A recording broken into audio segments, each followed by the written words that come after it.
Would you use the N-word out of interest? Yes. You would? Mm-hmm. I do quite frequently. So you're an unashamed racist?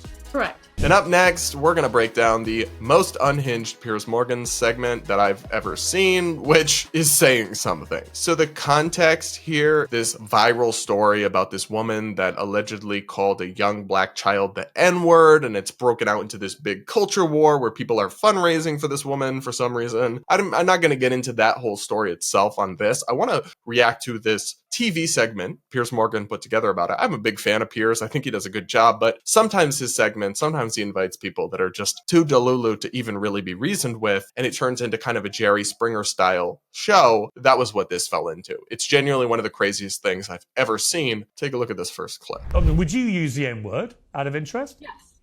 You would? Mm-hmm. I do quite frequently. You use the N-word quite frequently. Well, why? Other than the fact you're a despicable racist.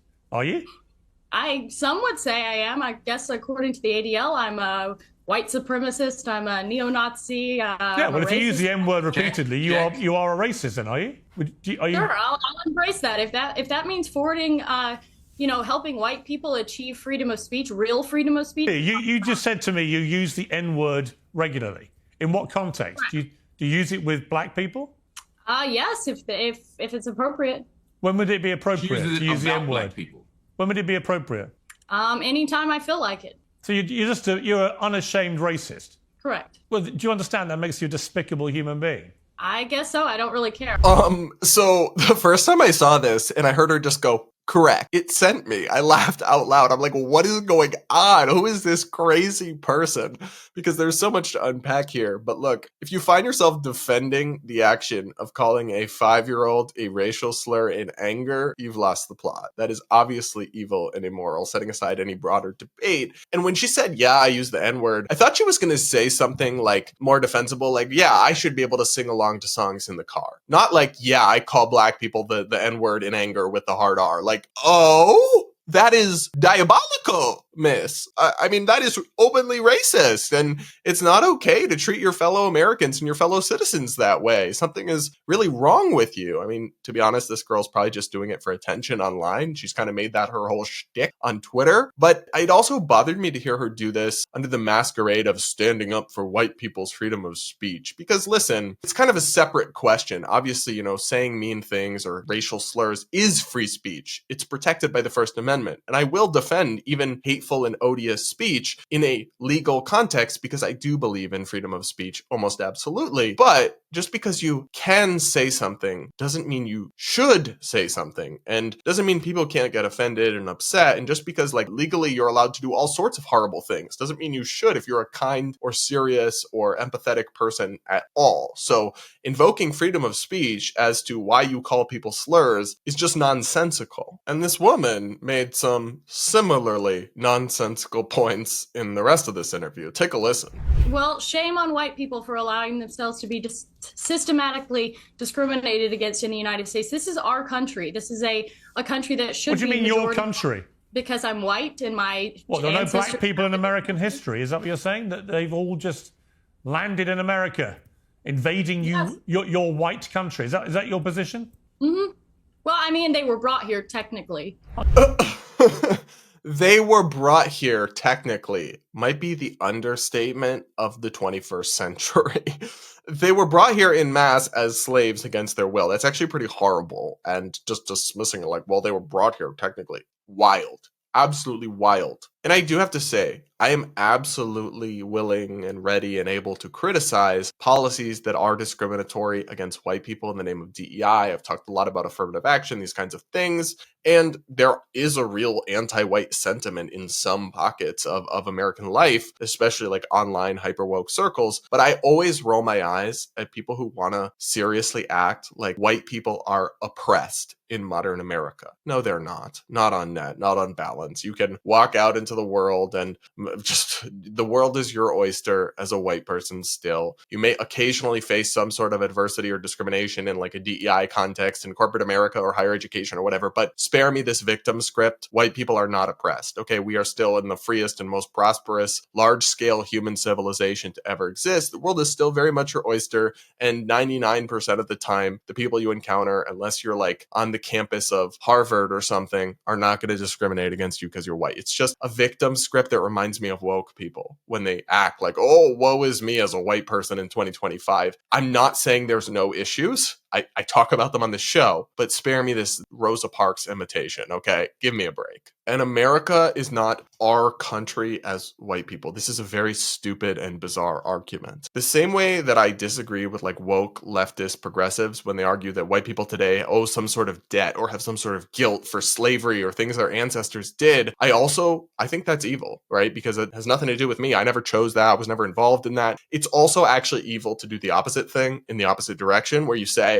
well, we owe this country because of our ancestors, or we're entitled to more than other people because of what our ancestors did or were involved with rather than their ancestors. Actually, ancestral guilt or ancestral credit is illogical and evil because it's totally beyond people's control. It involves no choice or action on their part and no moral failing or moral good. It's just a happenstance of what came before them that they are not responsible for. So treating them differently because of it is illogical and is immoral. And it's also like just not even internally consistent. White people were here. Well, actually, no, from hundreds and hundreds of years ago, there have been people of different races here, like African American people whose ancestors were brought here as slaves. So by that logic, it's just as much their country as ours. Their ancestors were involved in building it in many important ways. And a whole lot of white people's ancestors came here like one generation ago or 2 generations ago. Whereas some other minorities of different racial backgrounds, their ancestors have been here for 3 or 4 decades. So even if you were going to play the ancestral game, which I think is stupid and wrong, to be very clear. I think anybody who's born here is an American, period. And we don't have some Americans who are more American than others, or it's really our country because their family tree goes back further. I think that's stupid and dumb. But even if you were going to play that game, you still can't make it a white and black thing in this like white pride kind of way without being totally absurd and nonsensical. And yes, racist. Now, I do have to say that this moment at the end of this panel was the best part. It was just so unhinged in so many ways. It was just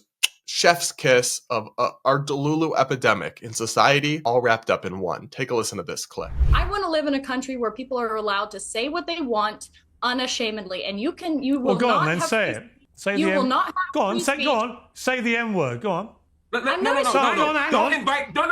No. I don't want you to invite this woman to say a racially harmful term in front of me because I'm the only on here. So if she says it, I'm the victim of it. So please don't invite her for ratings to call me the N-word, because that's basically what it's going to be. There's a bunch of white people up here. You and one Uncle Tom on the left here, and asking her to say the N-word while I'm here is ridiculous. You would not sit here with a Jewish person and say, please use a Jewish slur in front of this Jewish. It's ridiculous. I understand you don't have any bad intent, Piers. I understand what you're trying to do. But we already know she's Mark, racist. I hear you. And I don't want to invite a racial harm to me. I hear you, and I accept that, and we'll leave it there. So everything about this is just insane. It's just unhinged. From Myron Gaines, the alt-right red pill dude holding up a flag that says the N-word for some reason. Like, dude is just lost the plot. He'll just do anything for attention, I guess. Then to Lily here, who tweets the N-word all the time, suddenly not being quite so keen to say it with her chest on TV, though she was cut off. Maybe she would have. I do think whatever you're willing to say behind a keyboard, you should be willing to say into a camera. I don't think there's anything wrong with what Piers did, trying to put her on the spot, trying to really test her to her limits. And look, Mark Lamont Hill, black professor that you heard from here, I understand that this is a word that has a lot of terrible historical connotation and is very upsetting to people, but I guess I can't understand this reaction from him. Like, how could you ask her to say it in front of me? That will cause me deep, profound harm. I mean, it is just a word. I guess the only thing I can do is put it in my shoes, that if I was on a television panel and somebody said the F slur about gay people or said something really nasty about gay people, I would chime in and challenge them and disagree with them and call them out. I wouldn't be emotionally harmed. It's not like my ears don't need to be sheltered from mean words and hateful sentiments that do exist out there. But maybe that's just me. Like, maybe I just have thick skin and I'm very internally secure in my sense of self. So just somebody saying a slur wouldn't send me into kind of an apoplectic rage and frenzy like this. But, I don't know. Obviously, there's a very complicated history of race in America. I understand why people feel very strongly about that word in this context, but his reaction did seem over the top to me. And the idea that he would be caused some harm by some idiot saying something stupid on the same Zoom call as him, I'm deeply skeptical of that, to say the very least. But one interesting thing, because even when I do these short clips, I watch the whole segment. I do watch it on 2X, but I watch the whole segment. And Mark Lamont Hill is a very left-wing, very radical guy. They made him seem like the sane and normal one. Except for my friend Ricky Schlott from the New York Post, who is the furthest right woman on the panel, who spoke pure facts and common sense, and unfortunately no Delulu. So I didn't include her in this, but she was the lone voice of sanity. I co-sign everything. She's wonderful. But what a wild segment. And it wasn't the only wild thing on Piers's show this week. He also interviewed Ye, formerly known as Kanye West, the rapper and music star who's gone cuckoo for Cocoa Puffs. And shocker, it went terribly. Here's the first clip from this, and warning, guys, Kanye has officially lost it. I watch what you put out on X. You got 32 million followers, so you're one of the most followed people. See, wait. Now look right now. You're not gonna take inches off my dick, bro. How many followers do I have? Well, how many is it? I think you could do the study. You got a whole staff over there. I thought it was 32 million. How many is it? You obviously know. Don't help them out. I'm told it's 33 million now. So congratulations. You're slightly bigger following than I thought. No, congratulations. Your information is correct. You're not just some, dude trying to sub. I'm a gift, bro. You know what I mean? Why do all you people in media act like you haven't played my songs at your weddings or graduations or at funerals or when your child was born? You take somebody that's living like a Lennon, a Michael Jackson, and you just take all this time to just that nuance right there. It's idiotic. It just shows the hate that you put out for people that put love. There's so much love in the art that I put out. With all due respect, so many, what are you talking about? I haven't said anything. What are you talking about? It's 30. Okay, now you're not taking accountability or responsibility. You said you implied I haven't played your music. Of course I played your music. No, sir. This is what you get for now. We can circle back when you can count. Okay. Ye, I guess I should call him, but Kanye West is how he was most famously known. This is not helping you beat the narcissism, egomaniac allegations, babe. It is simply not. To throw a tantrum and walk out of an interview because somebody said you had 32 million followers instead of 33 million followers is just such an absurd and pedantic little nitpick to pick that you come off as incredibly arrogant. And it's just oh, wow, congrats. You're so big and so important. He's obviously not, the very framing of this was him talking about how big your platform is, and then he's going to challenge you on how you use it. And you're quibbling with, you forgot my latest million followers. It's just incredibly off-putting and arrogant. And to storm out of an interview because of it. I mean, to bring it up at all makes you look kind of childish and silly, but to then storm out of an interview of it is just childish, immature, snowflake behavior, frankly. And I'm sorry, but to say with a straight face in 2025 that Ye is just putting out love is absurd. He is tweeting and posting insanely hateful things about Jewish people, and then is apparently too scared to sit for an actual interview being pressed or challenged on any of it because he made up a silly excuse to throw a tantrum and quit before any real substantive questions could be asked. And I think that is deeply revealing. I had to agree with Piers. What he wrote when he shared this clip on X, he simply wrote a massive dick, period. The other thing about this, though, for me, is that it's just another reminder how stupid the kind of woke argument of no platforming, don't platform bad or controversial people. Actually, sometimes platforming them is exactly how you give them the sunlight and the spotlight they need to destroy themselves, to reveal to the public how delulu they actually are. So sometimes platforming people in a critical and skeptical context can actually be exactly what is necessary and what is needed. And I put this crazy Kanye segment or yay segment into that category for sure. What did you guys think? Have you seen this going viral? Let me know what you think in the comments. Up next, more insanity from the world of higher education, because this professor canceled an exam and told the students to go protest Trump instead. Yes, seriously. The Washington Free Beacon reports that a University of Chicago stats professor canceled a midterm Thursday and called on his students to join an anti-Trump protest instead. Now, the Free Beacon has the email that the professor sent out, and boy, it is quite something.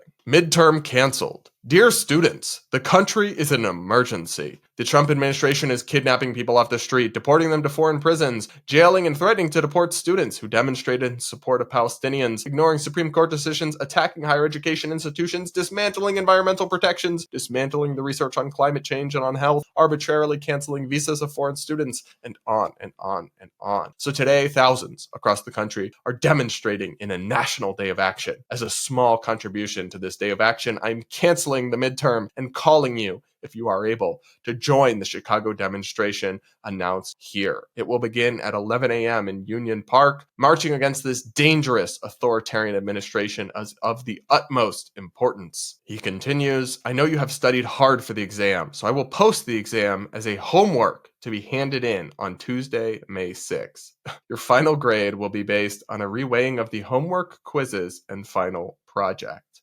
Bruh, you have got to be kidding me. As far as I'm concerned, he should be fired for this. I know he probably won't, probably has tenure or whatever, yada, yada, yada. But when you literally refuse to do your job, when you take a piss all over these students, paying thousands of dollars to take your class and substitute your kind of unhinged and alarmist political takes and political agenda onto it instead of doing your job, I mean, that is gross misconduct in your professional capacity as a professor, and it is insulting to your students. I would be livid if that was me in his class. To be clear, I think this professor has every right to his opinions, to hate Trump as much as he wants, to attend these protests on his own time, do whatever, speak out against Trump. But when it crosses over into using your authority and power as a professor to push an agenda on people like this, I think is inappropriate. But then especially to neglect and totally compromise your actual academic responsibilities of your job in pursuit of that agenda, to me, it's absolutely unacceptable. But one thing I can't say is that it's particularly surprising given the state of modern academia today. What do you think? Let me know in the comments. All right, guys, that'll be it for this episode of the Brad vs. Everyone podcast. Thank you all so much for tuning in. Please do make sure you're subscribed if you aren't yet. Do hit that like button before you go. Remember to send me some voice notes and check out the merch, and we'll talk again real soon.